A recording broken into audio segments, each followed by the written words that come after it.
Ngā mihi ki te atua, nāna ngā mea katoa I hanga.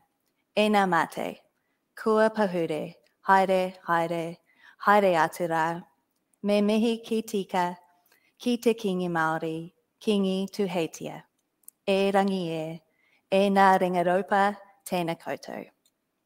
Ko kakapuku tōku maunga, ko waipa tōku awa, ko QQ tōku marae, no Aotearoa o ko mātua. Ko Owen taku hoa rangatira, ko Toby rā ko aku tamariki, ko Monique tōku ingoa. Nō reira, tēnā koutou, tēnā koutou, tēnā koutou katoa. Hello and welcome. I'm Monique Strawbridge, a product marketer here in the Spark IoT team, and welcome to our webinar. I'm your host for this session, and we're coming to you from across locations in New Zealand and Australia. Before we get into introducing our speakers, Cameron McKenna and Michael Healy, I just want to run past some webinar housekeeping for you guys. So throughout the session, you're welcome to put your questions in just on the right-hand side of your screen, and we'll answer those at the end of the two presentations. Also, halfway through the session, we'll be running a poll. So we'd love you to jump in and participate on that, and we'll also look at the results at the conclusion. And just finally, this webinar is being recorded, so it'll be great that you can have access to this at the end to share with your friends and colleagues. Now, okay, so let's get on with things. As we're first going to hear from Michael and then Cameron, and both of them will come on board together at the end to answer your questions. So a little introduction to Michael Healy. Michael leads the Christchurch City Council's Smart Christchurch program. The program was established in 2016 to deliver rapid proof of concepts to test innovative approaches and technologies that supports the council's vision and goals for the city and the community. Working across both the private and public sectors, Michael spent 10 years in various continuous improvement roles as a Lean Six Sigma black belt before pivoting to the Smart Cities 3 years ago. Over the last 3 years, Smart Christchurch has cemented its place as one of Australia's leading smart cities programs and has been recognised on the international stage for a number of its initiatives. Michael believes smart solutions, innovation and sustainable technology are critical for our future. He is focused on supporting the Christchurch City Council to collaborate alongside strategic partners and communities to implement positive and impactful change. Thank you, Michael. Over to you.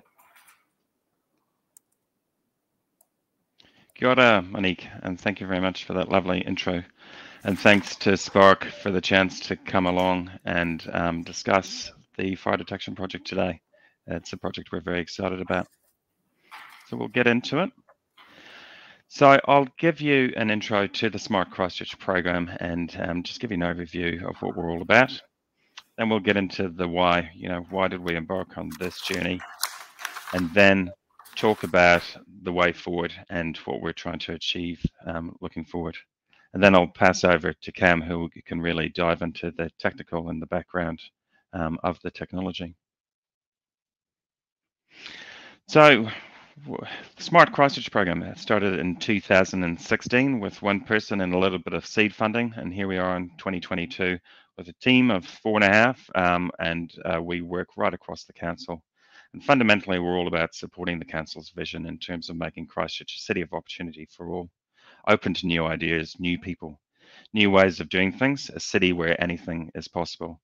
The city has seen a lot of change over the last 12 years. And it's becoming a very, successful, vibrant, and exciting place. But we want that journey to continue. So dialing into the program a bit more, in terms of, how do we approach things? What's our ethos, or, what rules do we follow when we look at improvements? I suppose people-centered is most important, and I think when you look into smart cities programs all across the world, as they mature, the programs have been moving away from a tech-centric kind of view or worldview and moving towards that people-centered design. And that is very much the direction we want to focus on and continue going forward. Technology is important, but it's only an enabler and part of Smart Cities program. Citywide collaboration, over the years, this has become more and more important for us. So thinking of our strategic partners, whether that's a regional council, fire and emergency, whether it's a university, working with vendors, working with startups, collaboration is a key part of what we do. And increasingly, we're looking across the whole country and not just within the Canterbury region. Co-design is a big part of what we do. I mean, simply put, I suppose this is just bringing your users or your customers or your community on the journey from the start of an initiative, and making sure their voice is heard all the way through.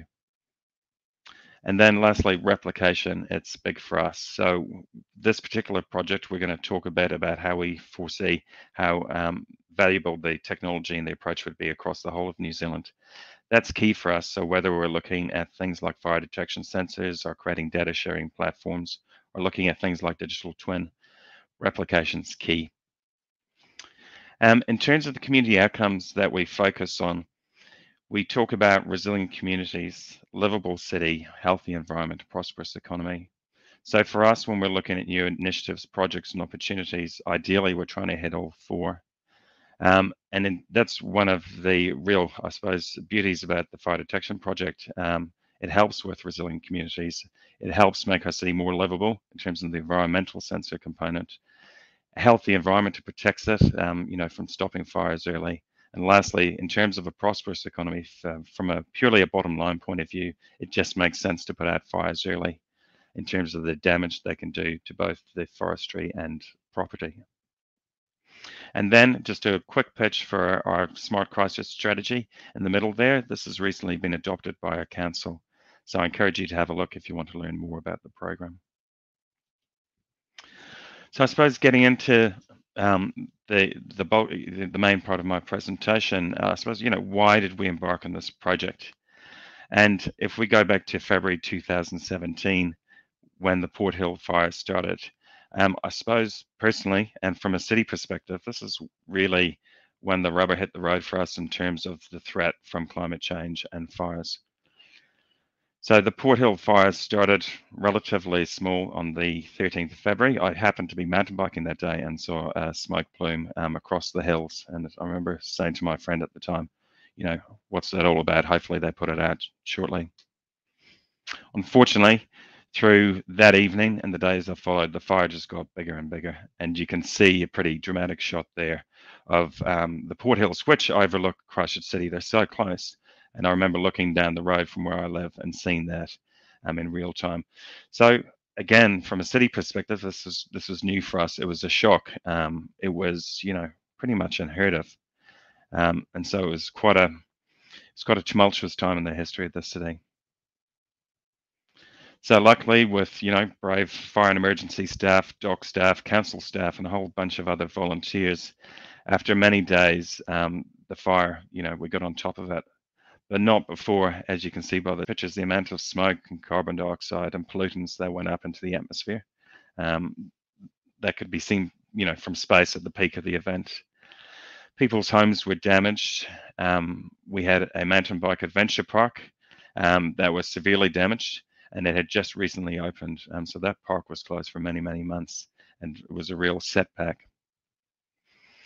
But in terms of the event and the aftermath, I suppose it got us thinking about what can we do to make sure this doesn't happen again? And if a fire does start, how can we get on top of things as quickly as possible? Moving on a couple of years. Before I talk about Bottle Lake, I suppose just to give some global context, and Cam will go into this in more details, there's a lot of wildfires happening right across the globe. So a couple of, obviously that shot top right of Australia, major events over the last few decades. In the United States, on the west coast of America, unprecedented droughts, snowpack is melting sooner, temperatures are going up and forests are getting drier, and that fire season is almost extending year round. Those sorts of conditions and glacial changes affect the east coast of the South Island in particular too. So that's something we've got to be very cognizant about. The last picture there is just a picture of Ireland, and this again was in 2021, so it's April, so that's the Northern Hemisphere spring. Ireland is the wettest country in Europe, and in spring, in the wettest country in Europe, there was 2 major fires going.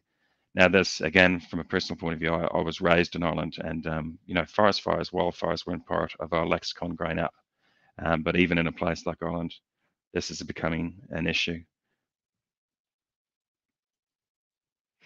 So moving on to Bottle Lake specifically, and a couple of years on from the Port Hill fires, there was a lot of arson activity there, and there was a lot of concern from the residents and the users of the park, as well as our park staff.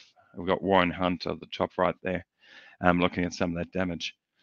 This is when the wheels started turning for us. So my colleagues and we started looking into what other people were doing around the world in terms of using technology. Surely there must be a way to use technology to get on top of issues like this, both to act as a deterrent to arsonists, but also for whether a fire started naturally or by humans, to get on top of it as soon as possible, to prevent the damage and the trauma that kind of ensues from these events. And at that time, we came across what Attentis was doing in Victoria and also on the west coast of the United States. And then with Spark's help, we managed to set a conversation going, which gets us to the point now where our trial is underway. But again, Cam will go that in more detail. So we've talked about the why, and hopefully, as you say, personally, from a city perspective, from a global perspective, to us, it was a bit of a no-brainer. But when you talk about new technology or maybe trialing existing technology in a country that hasn't trialed it before, there was a lot of concern, doubt, and I suppose worry about whether this would work within a local context. And going back to our founding principles, part of the reason why the Smart Christchurch program exists is to trial these new approaches on a relatively small scale, so we can validate whether we can upscale that, whether we can replicate it, whether we can expand, the influence of that technology or approach. So rolling forward to today, we've got 5 sensor units set up in Bottle Lake. We're getting the data from those, and granted it is spring now and still relatively wet, but it won't be long before that forest dries out and it can start protecting it for us.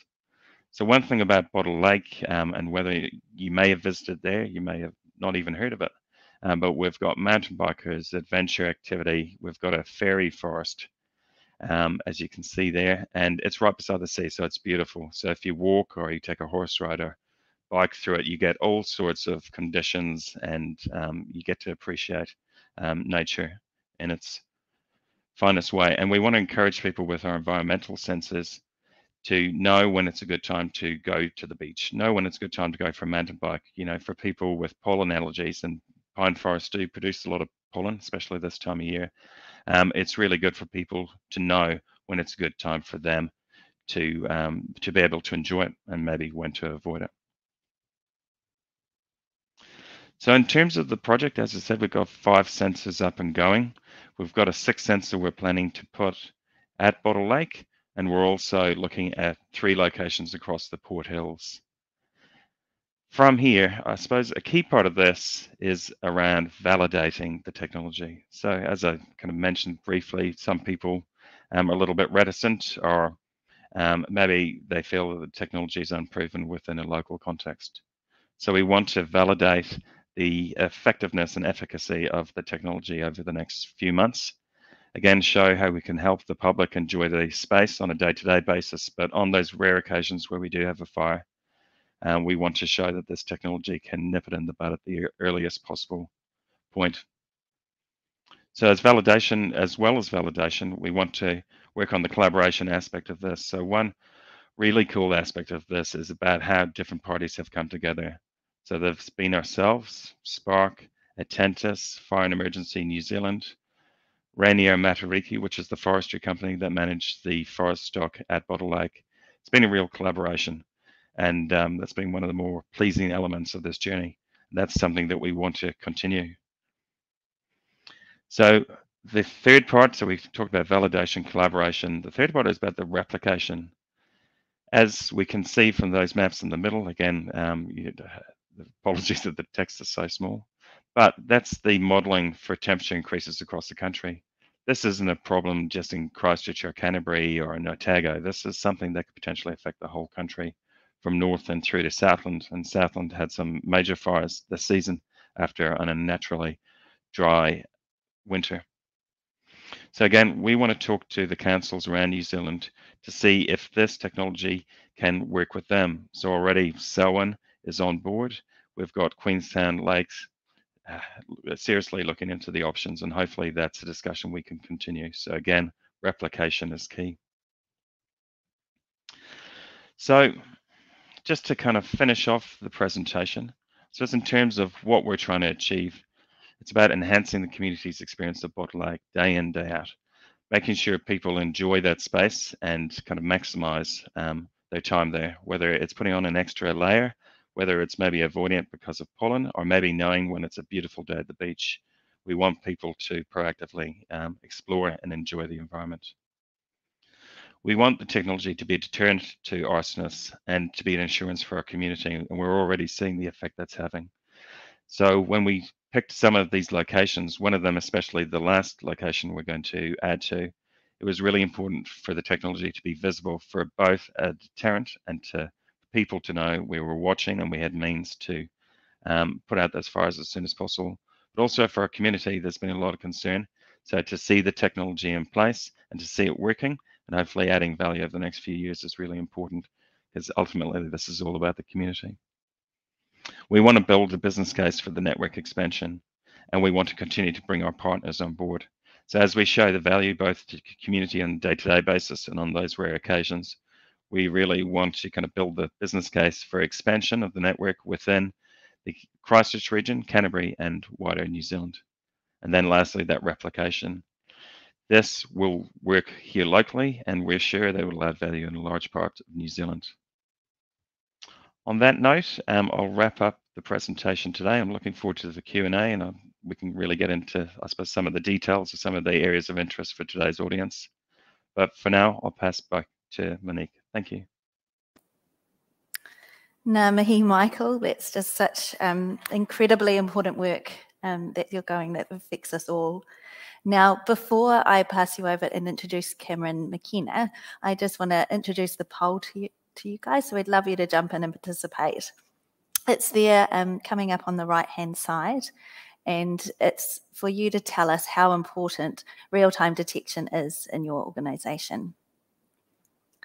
And we'll look at the results at the end as well. So now to introduce the wonderful Cameron McKenna. He's the Managing Director of Attentis, a technology company that specialises in the design and manufacture of intelligent sensors, high-speed data networks, and real-time information systems and apps. After studying economics, accounting, and engineering, a career start in corporate finance, transition to engineering, pioneering water conservation technology during Australia's enduring drought in the 90s. Following on from the sale of the company and a 2-year COO role, a move to California in 2009 led to the development of improved information systems for emergency services and the public. This was in the wake of the LA Station fire and Black Saturday fires in Australia. In 2011, Attentis was created to deliver unparalleled situational awareness through advanced sensing and real-time information.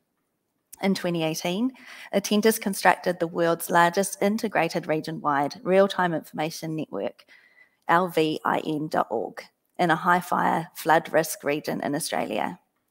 Now today, Attentis is delivering integrated information networks for early detection, environmental monitoring, and live situational awareness in Australia, New Zealand, and the United States. Cameron, the webinar stage is over to you. Thank you very much, Monique and Michael. We're going to run through a few different things about Christchurch and where we came from and what the purpose of this was. In conjunction with our Alliance project partners, Christchurch City Council and Spark New Zealand, we've constructed a New Zealand world first. A first real-time early detection and environmental monitoring network located in Bottle Lake Forest in Christchurch. But before we show you the network, we wanted you to understand the technology we developed and what we're trying to solve. We currently have a changing world, as we're all aware, we've got increases in fires, flood, air quality issues, earthquakes, tsunamis, and severe weathers now impacting multiple industries and publics and areas and regions. We had a storm asthma event in Victoria, which was unprecedented, which saw over 3,000 people go into hospital, but 9 people died as a result of small pollen going up into the air. When we look at wildfires anywhere in the globe, it's becoming an increasing problem. In New Zealand, wildfires are on the increase. 4,586 fires occurred in 2020 to 2021, a number well above the 5 and 10 years averages. 88% of the burn area was in the South Island.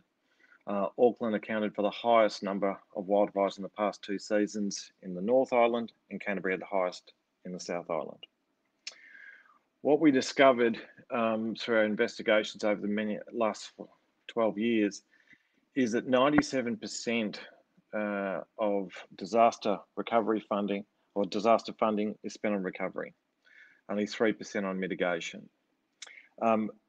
As we can all understand, we have to change this equation and invest in mitigation because that will reduce the scale, the impact, and the severity of loss. Our plan was quite simple. We started this project in California in 2009, came back to Australia in 2011. And what we discovered was that there was a lack of information for ground-based intelligence for emergency services and the general public. When we say that was, when fires occur, they create their own weather patterns. And having localized weather information as well as condition information, both leading up to the event, during the event, and after the event, gives you a greater understanding of the factors that influence our changing climate. So we decided to monitor it. We built this little device. It's an intelligent sensor that measures environmental elements to reveal change.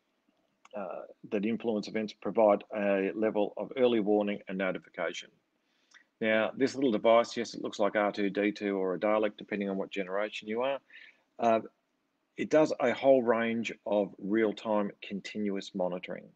So we're monitoring everything from gases, fire detection, weather, thermal imaging, visual, floods, audio, movement, vibration, soil moisture, all in the one device.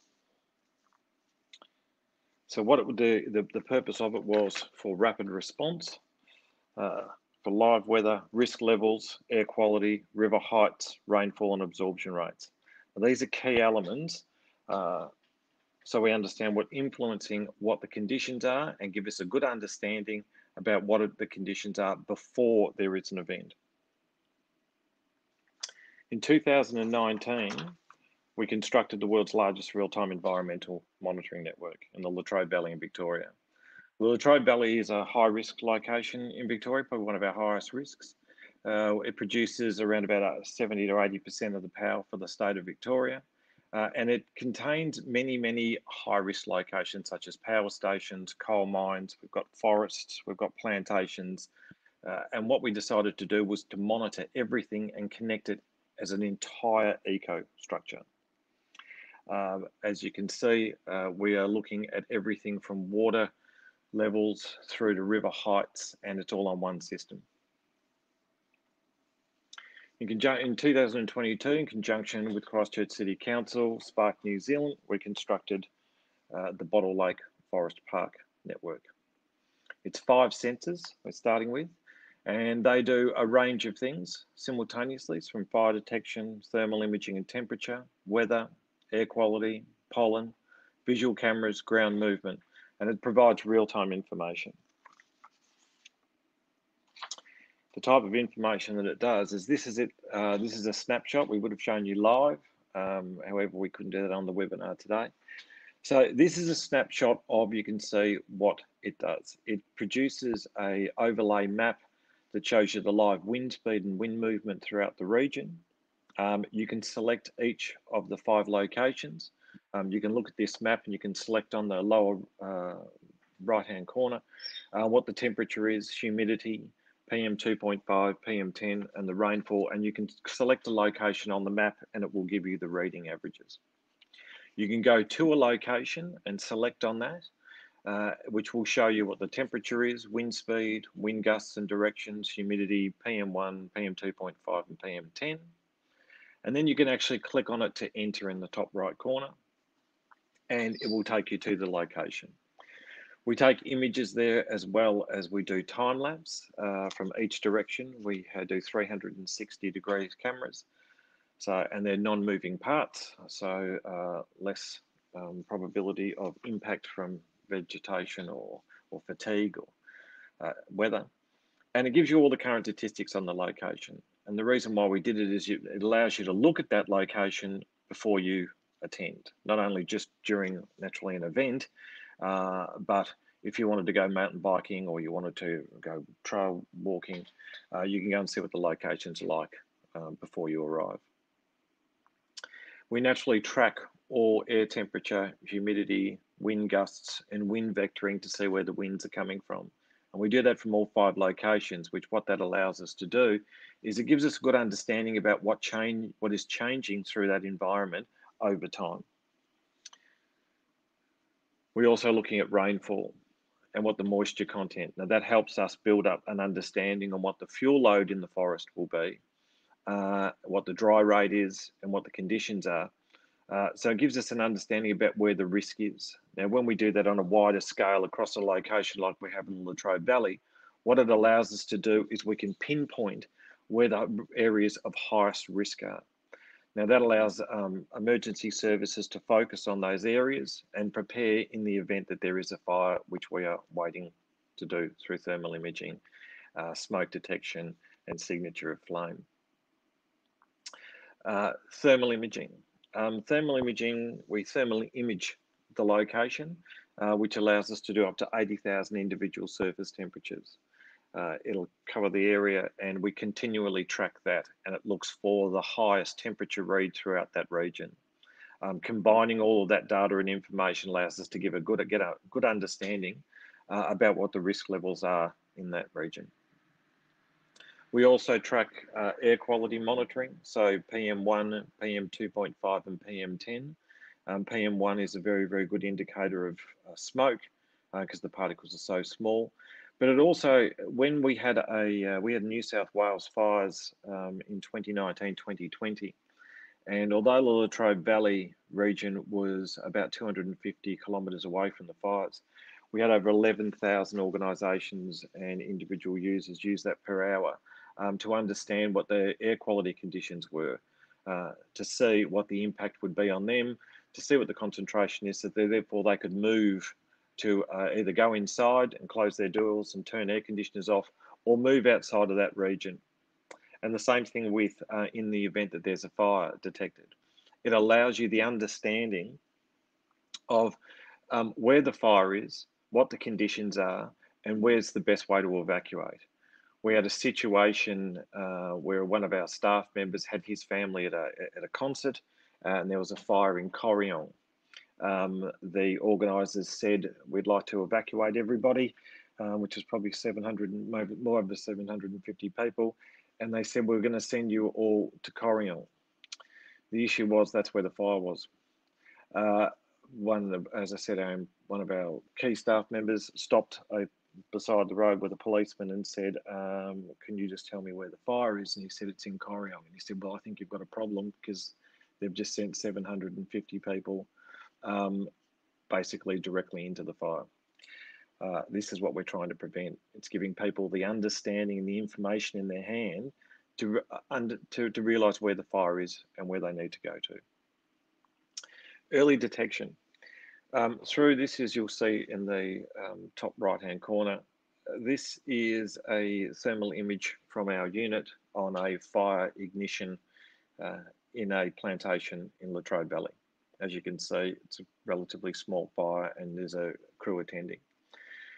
The reason why we do this is it gives them ground-based information. So in the event that we detect a fire, it'll give a thermal image, a visual image, and all live conditions directly to first responders. gives them a predisposed understanding about what the conditions are before they arrive, where the fire is and where it's moving to. Over time, it gives us a better understanding as well about what fuel load is and what the burn rate should be, and give them an understanding about how fast that fire will move, because we've got live wind conditions that are localized. They're not 15 or 20 or 30 kilometers away. All of this is accessible on an app. So as you can see here, which allows the public to use this. They can look at the site, look at the location, get all live conditions. You can view the cameras to see what the conditions are like, and it just gives you a good understanding about what the region is. The whole premise about what we're doing is this is about connecting communities, and not only connecting communities, we've been very, very fortunate that we've had the support of the Christchurch City Council and Spark as our partners on this to develop this technology and to move it through New Zealand. This should give understanding for all public members on, it's about information about where you live, it's about public health information, and this only isn't about forest fires. This is if there's a house fire or a factory fire in your region. What it allows you to do is give you an understanding. So if that's near your children's school, you can hop on there and have a look and see what the air quality conditions are like. And as the school will be monitoring that as well to see whether they want to send the children home. We've had many recycling fires in Australia, and they usually evacuate for a whole 50 square kilometres. The issue about that is naturally the wind conditions aren't moving in that direction. So what this allows you to do is understanding what's going on and where that's moving to. It's about community experience as well. One of the cool things that we thought we were doing, that we're going to do in Bottle Lake Forest, is it's a fairy forest. So part of our app is we're going to put fairy stories in there for children to be involved and engaged with the Christchurch City Council Information Network app, so that when in the event that there is an emergency, they understand how to use the app. Because one of the things we discovered was when people are experiencing an emergency and they hop onto a localized app, sometimes it takes quite some time for them to understand it and use it. The big project naturally is to connect New Zealand and on a whole, it's an integrated information service. What this allows us to do is manage critical infrastructure, public safety, this type of earthquake warning, flood warnings, industry information to support agriculture with rainfall conditions and fire detection. But what it also allows everybody to do is share this information across regions, across borders, across communities. So it gives everybody a better understanding about our changing climate and how we can combat the changes in these conditions and have a better understanding on supporting our industries as well as our communities. So on that note, I'd like to say thank you very much for this opportunity, and I'll pass it over to Monique and we can look forward to answering some questions. Thank you very much.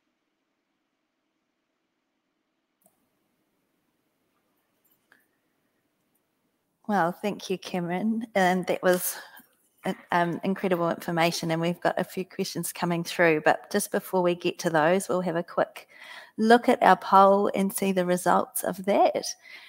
So the question was, how important is real-time detection in your organisation? And 60% of us have said critical, the top one, and 36% somewhat important. So great relevance for what we're discussing today. So let's both invite Cameron and Michael back now and hear what our audience wants to know, some key questions. So a question from Nick, which is probably for you, Cameron, is do you have interfacing API, etc., into other applications? Yes, we do. So the things that we understand that a lot of people have got a lot of existing systems. We work in both power line and mining as well. And we wanted to get the information, the value is in the information that we produce. So we didn't want to limit that information. So yes, we have APIs that we can inject that into existing systems, and we can help you do that, which will enhance a lot of the existing systems by giving them real-time live information into that. As well as if you have existing sensors or existing network information, we can also incorporate that in, which helps the system actively learn as well. So these are actively learning devices I actually have one here just to show you. Oh, yes, great. it looks like R2D2. Mhm. But they are also an edge computing device. So we have processing power in this, which allows us to take a whole lot of information in, process it live at the location to reduce latency as well, which is very, very important. Great. And then just probably adding on to that as a question from Steve in terms of what involvement do FENS have in this project, and are they looking to integrate it with system API, etc.? I can take a first go at that if that's all right, Monique. Great. Yeah, there we all. So FENS have been integral to this progressing and to this happening in New Zealand. Wayne Hamilton was, I suppose, the first believer at FENS in terms of that person who saw the real benefit and promise in this, and he's helped bring his organisation, his colleagues on the journey to the point where we had 30 FENS staff from the wildfire team come and check out the sensors a few months back. So I suppose it shows you the importance of having champions right across the board, and who can really kind of tell the story within their own organisation. But for FENS, and a bit like our park staff, I suppose the next few months will be key to validate the effectiveness of the technology. And then I suppose there's a longer term question for us all in terms of how we fund this and how we maintain the system. But I think one of the killer stats from Cam's presentation was around the 3% of investment needed for this technology versus the 97%. So we know from the Port Hill fires, we spent, millions of dollars on response in terms of direct response, in terms of manpower, helicopters and whatnot. But of course, the damage that was made to the adventure park, to property, to the Orion power network, millions upon millions. And not to mention the environmental damage to the native forests that we've been replanting on the Port Hills for decades. And a lot of that replanting was wiped out. So FENS, and to summarize, FENS have been, a real part of this. But I suppose we've all got to work together on validating, having the discussions about how we change our funding structure as well. In terms of, wouldn't it be better to set up our funding to have mitigation and prevention strategies in place, and save money longer term, save property, save lives. So yeah, I'll leave it at that. Yeah. So what type of organisations beyond councils do you think should be looking at this tech from that view, Michael, and then potentially Cameron to jump in? Yeah, and obviously I think Cameron will have a lot more experience, having worked in this field a lot longer than we have. But forestry companies, I suppose, are the first ones that jump to mind. And as I mentioned earlier, Rainier and Matariki have been a key partner in this as the managers of the forest stock at Bottle Lake. So we're hoping other forestry management companies, and I see a few online today, hopefully those areas which won't necessarily be used by recreational users, but there's a lot of obviously money tied up in the forestry. Hopefully they can see the benefit of it. And that's one of the use cases. Agriculture we talked about, a lot of properties are a mixture of forestry and plantings and stock. So obviously you want to protect that forestry stock, but you want to protect your animal stock and your crops as well. So I think agriculture, this should be of major interest. And thinking of iwi all around the country, I mean, they're strategic landowners with, again, a wide amount of investment made. So again, hopefully major landowners and people who've invested a lot into infrastructure and forestry and agriculture can benefit from this. I'll pass over to Cam now to build on that. Thanks, Michael. Michael, you've touched on all the key major ones. Forestry is really important. Naturally, there's huge risk with regards to forestry. And also, this is something that we're talking very, very closely about with insurance companies as well. Some locations, like for Southern California, for example, it's becoming a huge problem because these areas are almost uninsurable.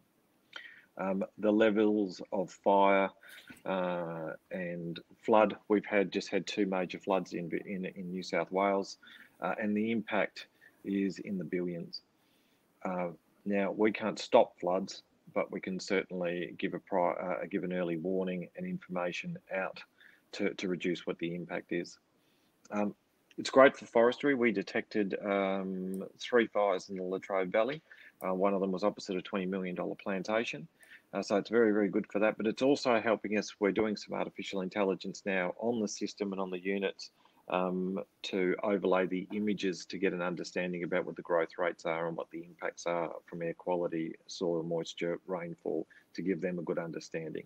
In the same way, that works very, very well for agriculture. So if you've got finer scale weather information, such as what we're doing in Bottle Lake Forest Park, it allows you a better understanding about what the conditions are and what the changes are for cropping, for spray drift, for a whole lot of reasons. Naturally, we deal with utilities because there's always a risk associated with power line, tree encroachment, animal encroachment. So they're all industries that can benefit from this. And the purpose behind it is so that they can all share this information. And that works towards what we were talking about, Michael, with regards to cost sharing. If we can get this as a cost sharing analysis, it reduces the cost and also reduces the fact that people are building siloed networks and siloed information systems for key particular elements.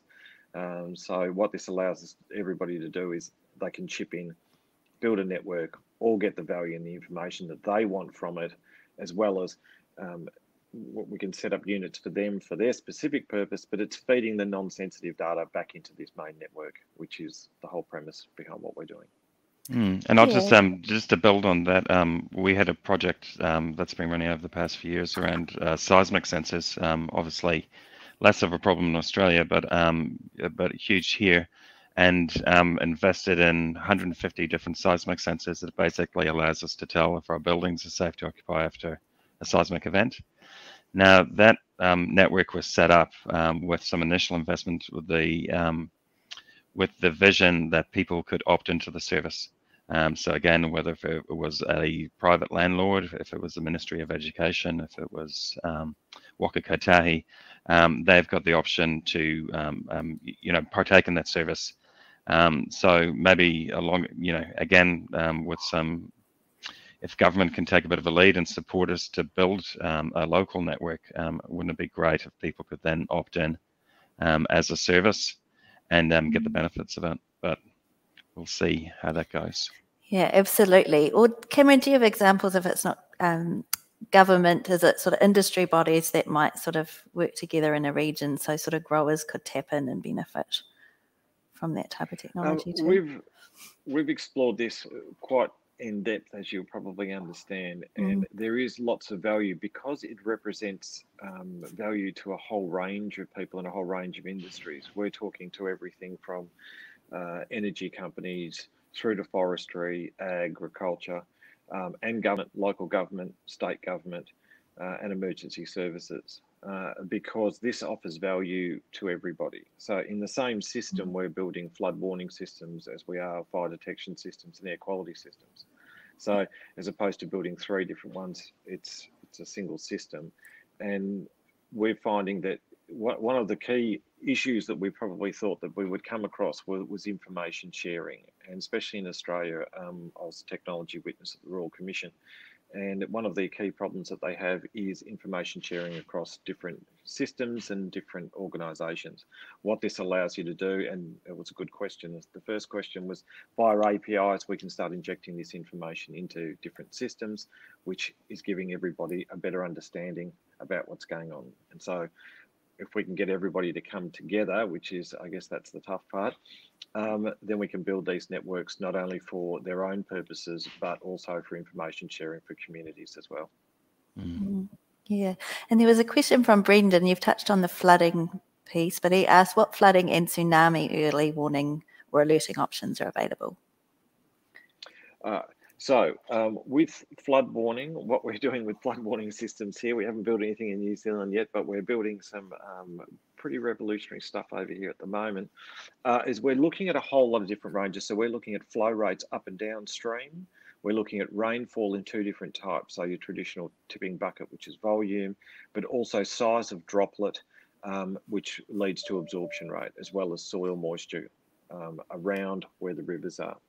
So what that'll give us an understanding, as well as using artificial intelligence to take all that information and gather it and get a good understanding about what those conditions are. We know that when floods come in, they can come in quite heavily, but because we're tracking a lot of this information across a region, as in the rainfall and the soil moisture and what the rivers are doing, it gives us a complete understanding about what's going on. So we'll know where the impact will be because of the soil moisture and what the absorption rates are, and then we can give prediction via that. Awesome. And would that work to almost help validate investment of flood protection in certain areas that are high risk? Yes, as well as point to for agriculture, we point to some really good locations for where to plant some crops and where not to plant crops. Yeah. So there is benefits wide. The wider the scale, the more benefits that you receive from it. Yeah. So then, when working with an organisation, Cameron, what kind of things would you start from? Like, what's really important for you to start unpicking before sort of designing the right solution for them? So the first thing we do is naturally we understand that the people who are local to that region have the best understanding on that region. So the first thing that we do with all of our clients, like we have our partners, Spark and Christchurch City Council, was to understand what the issues are and what it is that they want to solve. Because in a lot of instances, we can solve multiple issues with one solution. So we spoke to them about Bottle Lake. We wanted to get a good understanding about what happens in the park. We know that it's recreation. We know that there's the fairy forest, which is important, and the fire risk. So that's why we believe that we've addressed those elements, and we will actively learn and get the system will become smarter and smarter over time. To get a really good understanding about what those conditions are, what changes in those conditions, but also to get people involved. Michael spoke about the adventure park and hiking and things like that. So one of the things that it allows you to have a look at the site and get a good understanding about what the conditions are before you arrive. So it's we need to have a good understanding about what it is that people are trying to achieve, and then we work on systems around that to try and deliver exactly what they need. Yeah, and just to build on that, completely agree, Cam. The thing about this solution is that it adds value in a number of different areas. And when we're looking at solutions, we're not just looking at one use case, because a fire on the Port Hills, it may happen tomorrow, it may be a year. It doesn't happen every day, obviously. But in terms of people using that recreational space, mountain biking, hiking, horse riding, you name it, for them to be able to access the information, which, really practical when especially with the hills. I'm very excited because often in Christchurch, we have a dank, easterly, claggy cloud on the lowlands, but up at the top of the hill, it can be spectacular. And often the temperature can be 10 degrees warmer in the middle of winter on the top of the hill than the bottom because of temperature inversion. So for recreational users and people who want to explore their neighborhood, to know what the weather's doing, the conditions, the wind, it can really hopefully empower people to kind of explore their own backyard. Because as you saw from some of those photos, the Port Hills just overlook our city. It's it's a 10-minute cycle away. So we want people to explore and make everyday value from this technology, as well as protecting people in those rare events when people light fires. Great.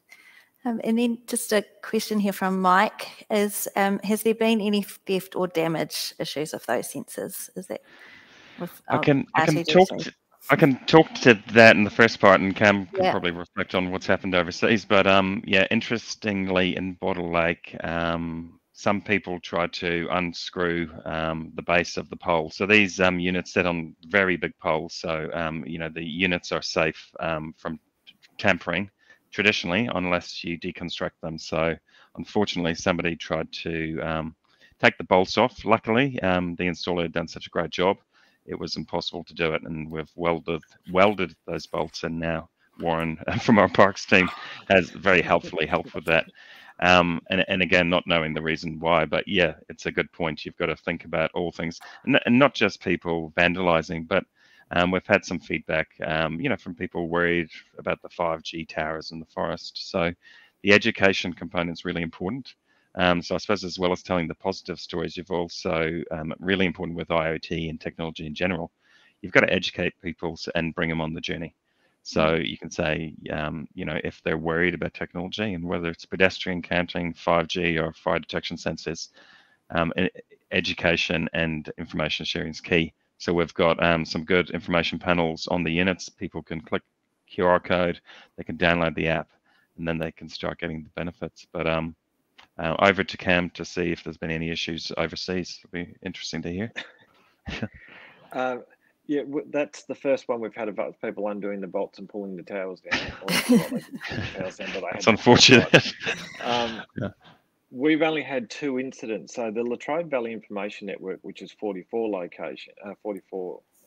sensors across a location, we've only had 2 incidents. We had an incident where somebody ran a 4-wheel drive into one of the poles, but it was in 2 meters of concrete, so that was okay. And the second one was we had one shot by a high-powered rifle, and it still worked. The only how we discovered it was we thought that there was some hazing on one of the lenses, and that ended up being that it was shattered from the bullet. But apart from that, we haven't had any other issues, which is good. And I think that that's because of, as Michael said, it's an education process.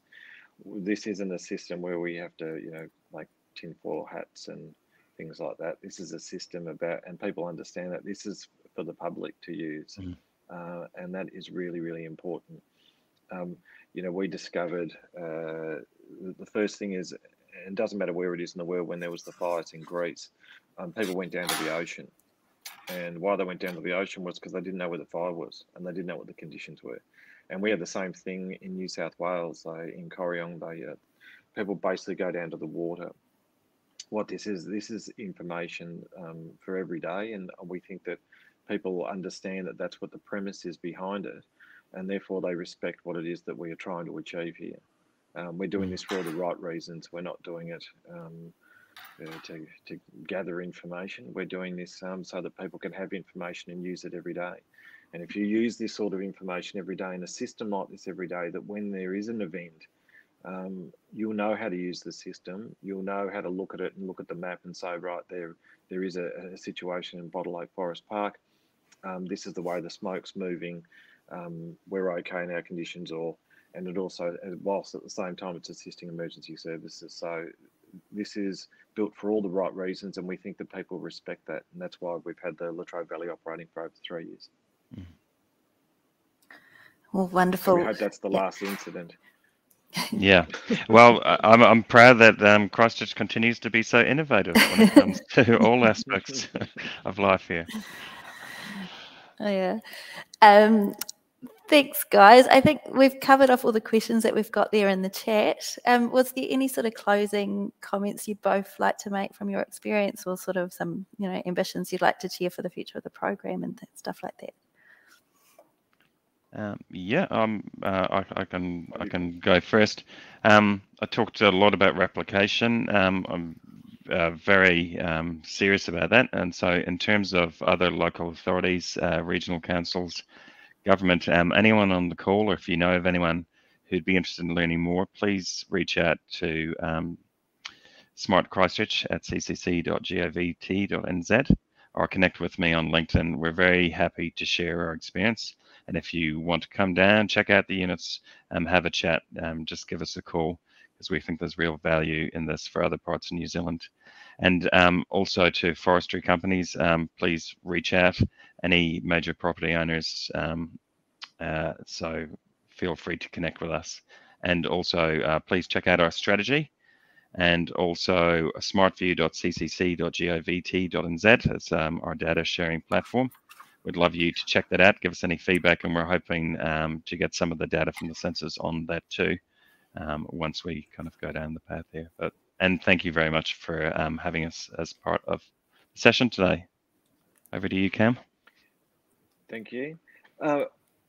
As Michael said, we've got a lot of use cases as well for different industries over the years. This is an ongoing technology development that continues we want it to get smarter and smarter, and the value in it is naturally across wider regions. As you can understand, if we start building them out to to incorporate other local government areas and other industries, then what it allows is this data sharing component, which is really important.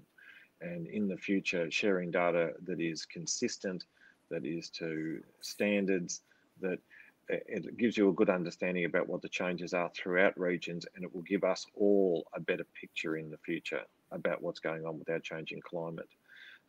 So if anybody does want any case studies for any industry, be that forestry, we work in mining, we work in energy, and agriculture, then we would ask you to reach out to us, either through Michael or myself, and we can furnish you with that information and talk to you about it and talk at length about what is capable and what we also have in the future.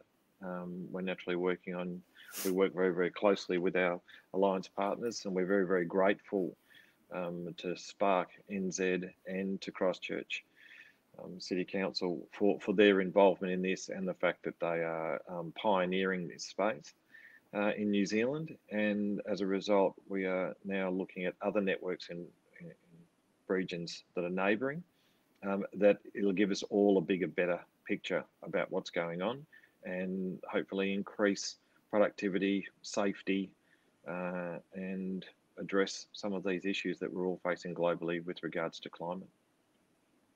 Wonderful. Well, I'd like to personally thank you both, Michael Healy from Christchurch City Council's Smart Christchurch program and Cameron McKenna from Attentis, for being so generous with your time, sharing these many insights with us. I think part of why we love what we do here at Spark IoT is working with people like yourselves who are just driven to really innovate and use technology to ultimately get better outcomes for safer communities and the like that. So just on that, if you'd like to find out more about IoT and our other emerging technology, make sure you can book your team into one of our Spark Innovation Studio tours. We'd love to take you through. There's a link being dropped into our chat right now. And just as we wrap up, just thanks for participating to you all there who've either asked a question or been on the poll as well. So remember to check out the website, spark.co.nz/IoT/webinar, and you can see what other webinars we've got coming up for you and how you can register for them. There will be a copy of this webinar on the website later today as well. So make sure you share it with your friends and colleagues, because it's really important info there. So from me and the Spark Innovation Studio team, kia kaha, kia maia, kia manawa nui.